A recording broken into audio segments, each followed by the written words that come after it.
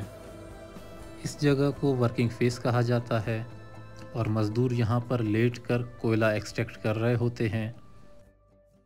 यहाँ काम करना इंतहाई मुश्किल और ख़तरे से भरा होता है। ये जो खाली जगह आपको नज़र आ रहा है, यहाँ से कोयला ऑलरेडी एक्सट्रैक्ट कर चुके हैं और वो आगे लाइटें नज़र आ रही हैं, ये वहाँ पर भी कोयला एक्सट्रैक्ट कर रहे हैं और यहाँ पर 1 पीस सपोर्ट सिस्टम इस्तेमाल हुआ है और इस माइनिंग मेथड को लॉन्गवाल मेथड कहा जाता है।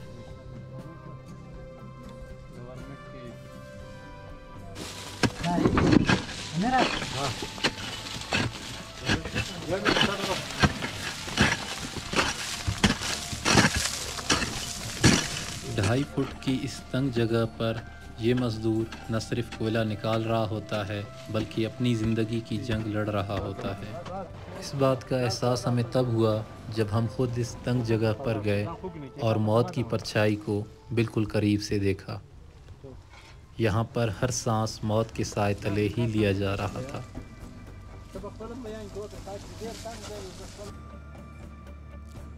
एक्सट्रैक्ट किया हुआ कोयला बोरियों में भरकर एक ठेले की मदद से मेन हॉलेज लाइन तक ले जाया जाता है और फिर वहाँ पर मेन हॉलेज में मौजूद जो ठेला होता है उसके ज़रिए उसे माइन से बाहर निकाला जाता है।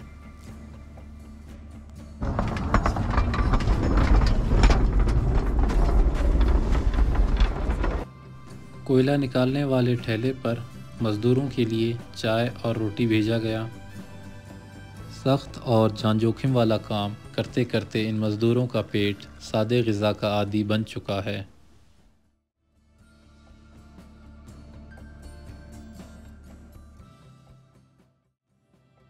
इन मज़दूरों की सेफ्टी और रेस्क्यू के हवाले से हम लोगों ने माइन रेस्क्यू कैप्टन से मुलाकात की। मेरा नाम मोहम्मद अकरम है। मैं एज़ ए रेस्क्यू कैप्टन सिंजदी में यहाँ पे मुलाजिम हूँ 1990 से। इस जगह का नाम है Central Mines Rescue and Safety Station Sinjdi. पूरे बलूचिस्तान का सेंट्रल स्टेशन है।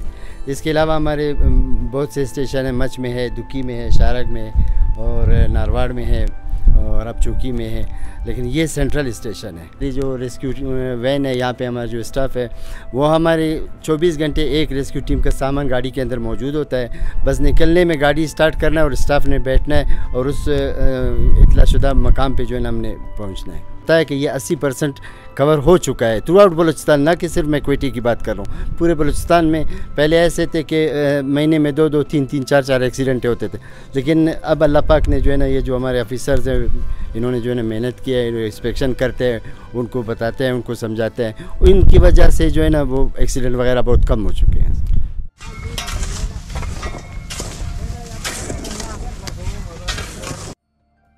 माइन से निकाला गया कोयला माइन ओनर्स बाज़ औक़ात डायरेक्टली बेच देते हैं, लेकिन ज़्यादातर ये कोयला पहले कोल्ड डिपो में स्टॉक किया जाता है और फिर वहाँ से ख़रीदार कोयला ख़रीद कर पाकिस्तान के मुख्तलिफ़ इलाक़ों में पहुँचाते हैं।